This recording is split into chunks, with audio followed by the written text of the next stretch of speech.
할머니, 저 민수예요. 큰일 났어요. 전화기 너머로 들려오는 목소리는 떨렸고 그 떨림은 곧장 내 심장으로 전해졌습니다. 손에 쥔 휴대전화가 축축하게 땀에 젖어들었습니다. 민수의 목소리였습니다.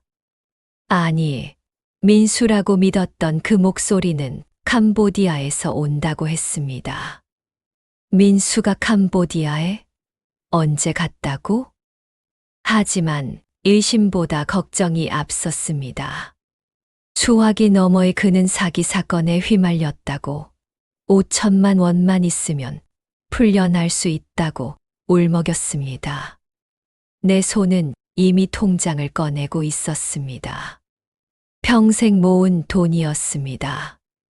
아들이 남기고 간 유산과 내가 10년간 식당에서 설거지하며 모은 돈, 그리고 남편의 보험금까지 합쳐서 겨우 만든 목돈이었습니다. 하지만 망설임은 없었습니다. 은행 창구에 앉아 송금 버튼을 누르는 내 손가락은 떨리지 않았습니다. 손주를 살릴 수 있다면. 그렇게 돈은 사라졌고 사흘 뒤 아파트 현관문이 열렸습니다. 민수가 서 있었습니다. 멀쩡한 얼굴로 손에는 편의점 비닐봉지를 들고 할머니, 저 왔어요 하며 웃고 있었습니다. 그 순간 무릎에 힘이 풀렸습니다. 바닥이 기울어지는 것 같았습니다. 민수는 캄보디아에 간 적이 없었습니다. 나는 보이스피싱에 당한 것이었습니다. 거실 소파에 주저앉았을 때 세상이 무너지는 소리를 들었습니다. 아니, 실제로는 아무 소리도 없었습니다. 텔레비전에서는 드라마가 흘러나왔고 민수는 내 옆에 앉아 할머니, 괜찮으세요? 하고 물었습니다. 나는 고개를 끄덕였습니다. 하지만 괜찮지 않았습니다. 경찰서는 차가웠습니다. 형광등 불빛 아래 앉아 진술서를 작성하는 동안 담당 형사는 한숨을 쉬었습니다. 할머니, 이런 사기는 돈 찾기 어려워요. 범인들이 해외에 있으면 더더욱요. 그의 목소리에는 동정보다 체념이 묻어났습니다. 서류 더미 속에서 내 사건은 그저 하나의 숫자였습니다. 이렇게 끝나는 건가? 아파트로 돌아오는 길, 계단을 오르며 무릎이 시큰거렸습니다. 70평생 처음 느껴보는 무력함이었습니다. 하지만 그날 밤 잠들지 못하고 휴대전화를 켰을 때 인터넷 검색창에 보이스피싱 피해자 모임이라는 단어를 쳤습니다. 화면에 떠오른 카페에 가입했고 그곳에는 나와 똑같은 사람들이 있었습니다. 그들의 글을 읽으며 알게 되었습니다. 범죄 조직이 캄보디아에 있다는 것을, 그리고 아무도 그들을 잡으러 가지 않는다는 것을. 그럼 내가 간다. 결심은 그렇게 찾아왔습니다. 갑자기도 아니었고 극적이지도 않았습니다. 그저 새벽 4시 부엌에서 보리차를 마시며 창밖을 보다가 내린 결론이었습니다. 여권을 만들어야 했습니다. 평생 해외여행은커녕 부산도 비행기 타고 가본 적 없는 내가 캄보디아행 비행기표를 검색하기 시작했습니다. 키보드를 두드리는 손가락이 어색했습니다. 민수는 말렸습니다. 할머니, 위험해요. 그냥 포기하세요. 하지만 나는 고개를 저었습니다. 포기는 이미 평생 충분히 했습니다. 남편이 술 먹고 돌아올 때도, 아들이 사고로 떠났을 때도 나는 참았고 견뎠습니다. 이번만큼은 다르게 살고 싶었습니다. 비행기는 예상보다 멀리 날았고 프놈펜 공항에 내렸을 때 습한 공기가 폐를 눌렀습니다. 낯선 언어와 낯선 얼굴들 사이에서 나는 작은 할머니에 불과했습니다. 하지만 손에 쥔 메모지에는 한인 교민회 연락처가 적혀 있었습니다. 인터넷 카페에서 얻은 정보였습니다. 교민회 사무실에서 만난 박 사장님은 50대 중반쯤 되어 보였고, 내 이야기를 듣더니 고개를 끄덕였습니다.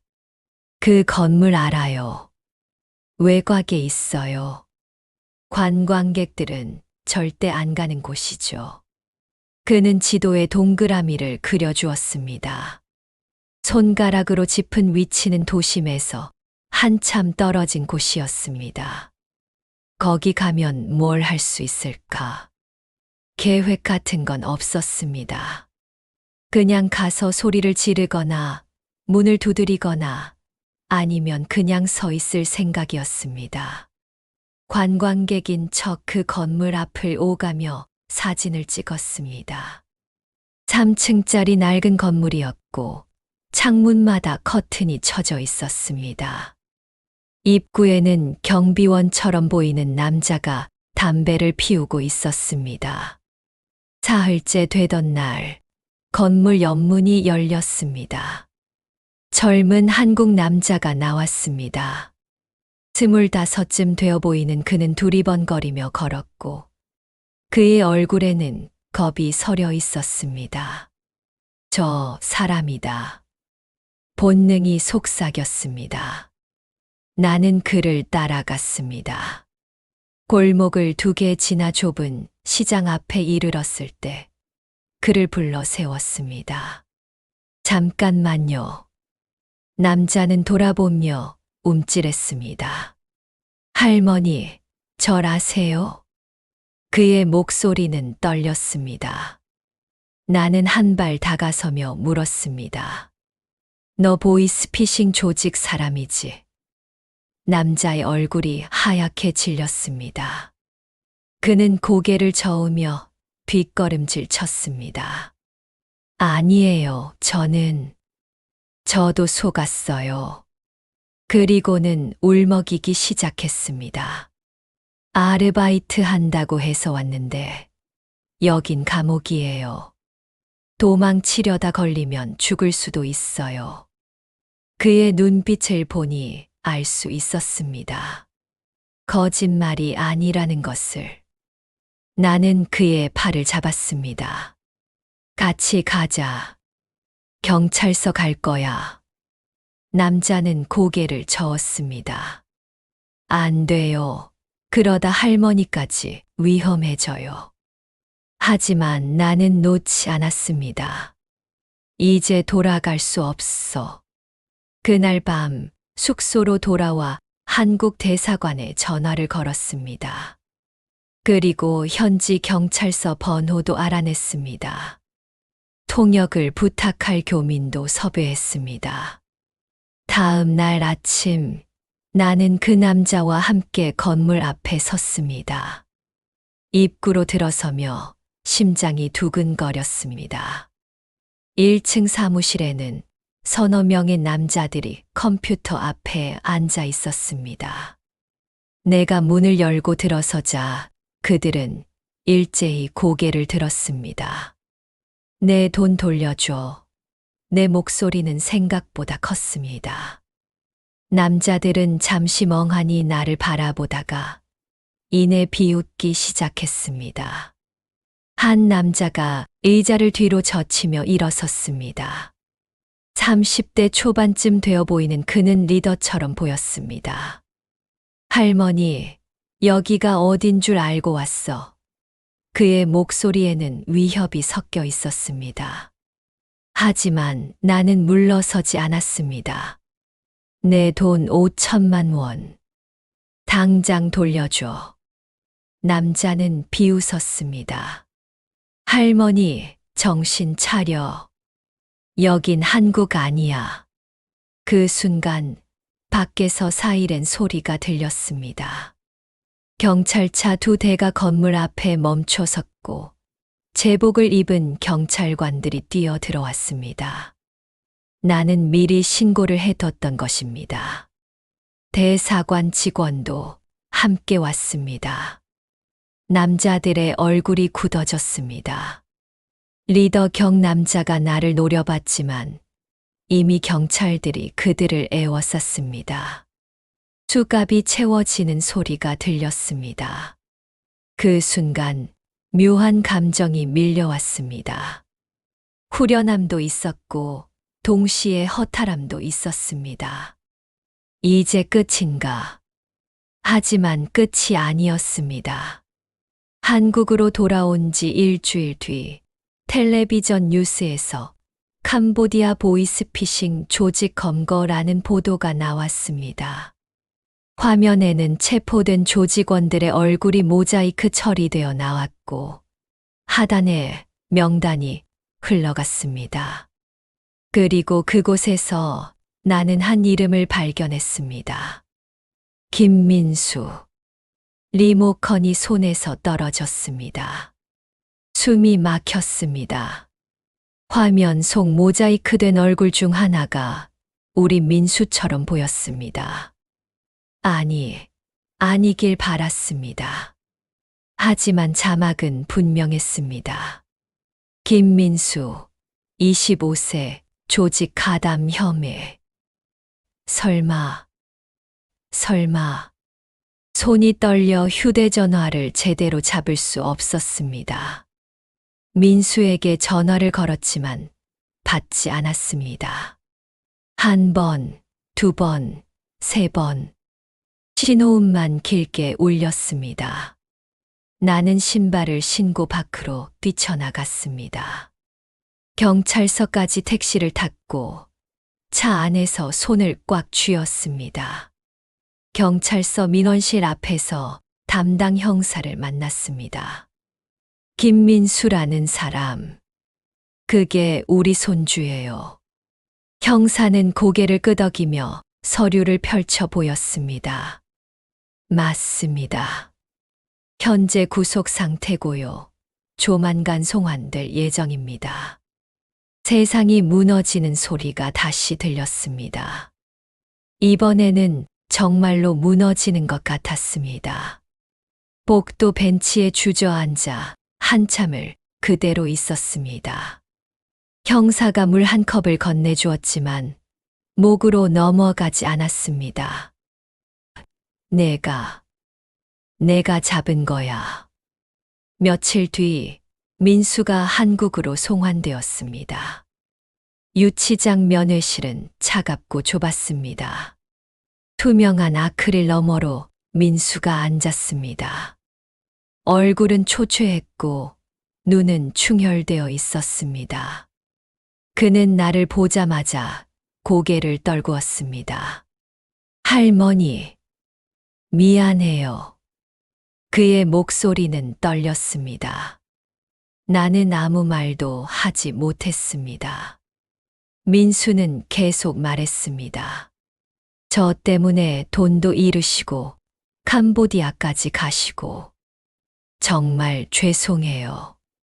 그의 눈에서 눈물이 떨어졌습니다. 나는 한참을 침묵하다가 입을 열었습니다. 나도 알고 있었어. 민수가 고개를 들었습니다. 그의 눈이 커졌습니다. 뭐라고요? 캄보디아 가기 전부터 알았어. 내가 거기 있다는 거. 민수의 얼굴이 굳어졌습니다. 나는 천천히 말을 이었습니다. 처음 송금한 다음 날, 내 친구한테서 전화가 왔어. 민수가 캄보디아 간 거 맞냐고. 그때 이상하다 싶었지. 넌 나한테 아무 말도 안 했으니까. 실제로 그랬습니다. 민수 친구 재훈이가 전화를 걸어와 물었던 것입니다. 할머니, 민수 연락 안 돼요. 캄보디아 간 거 맞아요? 그 순간 모든 퍼즐이 맞춰졌습니다. 보이스피싱 전화를 건 사람이 민수의 목소리와 너무 비슷했던 이유, 민수가 사흘간 집에 오지 않았던 이유. 그래서 뒤져봤어. 내 방에서 항공권 출력물 찾았어. 그리고 인터넷으로 내 이름 검색했더니 피해자 카페에 내 이름이 올라와 있더라고. 민수는 말문이 막힌 듯 입을 벌린 채 나를 바라봤습니다. 나는 계속했습니다. 내가 캄보디아 간 건 돈 찾으려고가 아니었어. 널 꺼내려고 간 거야. 경찰 불러서 조직 와해시키면 넌 빠져나올 수 있을 거라고 생각했어. 왜 그렇게까지 하셨어요? 민수의 목소리가 갈라졌습니다. 나는 잠시 망설이다가 대답했습니다. 내가 내 손주니까. 그리고 한참을 침묵하다가 덧붙였습니다. 그리고 할머니도 젊었을 때 실수 많이 했거든. 실제로 그랬습니다. 나도 25살 때 남편 몰래 친정 돈을 빌려 친구 사업에 쓴 적이 있었습니다. 그 돈은 결국 돌아오지 않았고 나는 10년을 갚아야 했습니다. 누구도 용서해주지 않았지만 시간이 지나고 보니 그게 내 인생에서 가장 큰 배움이었습니다. 재판은 2달 뒤에 열렸습니다. 법정은 생각보다 작았고 방청석에는 사람이 많지 않았습니다. 민수는 재판복을 입고 피고인석에 앉았습니다. 검사가 기소 내용을 읽어 내려갔고 변호인이 변론을 시작했습니다. 변호인은 김수금 변호사라는 사람이었습니다. 50대 중반의 여성 변호사였는데 피해자 카페에서 소개받았습니다. 피고인 김민수는 조직의 말단 구성원으로 실제 범행에 가담한 기간은 3주에 불과합니다. 할머니의 헌신 덕분에 조직이 검거되었고 피고인은 수사에 적극 협조했습니다. 재판부는 서류를 검토하며 고개를 끄덕였습니다. 판사가 민수를 바라보며 물었습니다. 피고인 할 말 있습니까? 민수는 떨리는 목소리로 대답했습니다. 정말 죄송합니다. 할머니께, 피해자분들께 다시는 이런 일 없도록 하겠습니다. 선고가 내려졌습니다. 피고인 김민수에게 징역 1년 6개월을 선고하되 3년간 집행유예를 선고한다. 방청석에서 한숨 소리가 들렸습니다. 민수는 고개를 숙였고 어깨가 떨렸습니다. 법정을 나서며 민수가 내게 다가왔습니다. 할머니, 왜 이렇게까지 하셨어요? 그냥 저 버리셨어도. 나는 그의 말을 끊었습니다. 가족은 버리는 게 아니야. 그리고 그의 어깨를 툭 쳤습니다. 이제 제대로 살아. 할머니 돈 벌어서 갚고. 민수는 고개를 끄덕였습니다. 우리는 법원을 나와 천천히 걸었습니다. 가을 햇살이 따스했고 거리의 은행나무는 노랗게 물들어 있었습니다. 민수가 내 옆에서 걸으며 중얼거렸습니다. 할머니는 정말 대단하세요. 나는 고개를 저었습니다. 대단한 게 아니라 그냥 할머니야.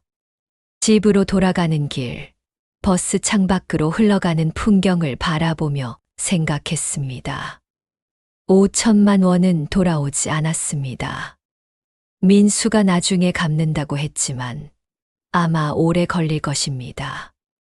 하지만 후회는 없었습니다. 손주를 잃는 것보다는 낫지. 그날 저녁 아파트에 돌아와 보리차를 끓이며 창밖을 바라봤습니다. 도시의 불빛이 반짝이고 있었습니다. 민수는 방에서 이력서를 쓰고 있었습니다. 부엌에서 들려오는 키보드 소리가 낯설지 않았습니다. 나는 찻잔을 들고 거실 소파에 앉았습니다. 텔레비전을 켜니 뉴스가 흘러나왔습니다. 또 다른 보이스피싱 사건이 보도되고 있었습니다. 나는 리모컨을 내려놓고 차를 한 모금 마셨습니다. 세상은 여전히 돌아가는구나. 하지만 우리 집만큼은 조금 달라졌습니다. 민수가 부엌으로 나와 물을 따라 마시며 물었습니다. 할머니, 내일 뭐 드시고 싶으세요? 제가 해드릴게요. 나는 웃으며 대답했습니다. 김치찌개. 그렇게 우리의 하루는 또 시작되었습니다. 캄보디아의 뜨거운 공기도, 법정의 차가운 공기도 이제는 기억 속으로 물러났습니다. 남은 건 손주와 함께하는 평범한 저녁이었습니다. 그리고 그것으로 충분했습니다. 제 이야기는 여기까지입니다. 제 얘기가 공감이 된다면 좋아요, 구독과 댓글 부탁드립니다. 경청해 주셔서 감사합니다.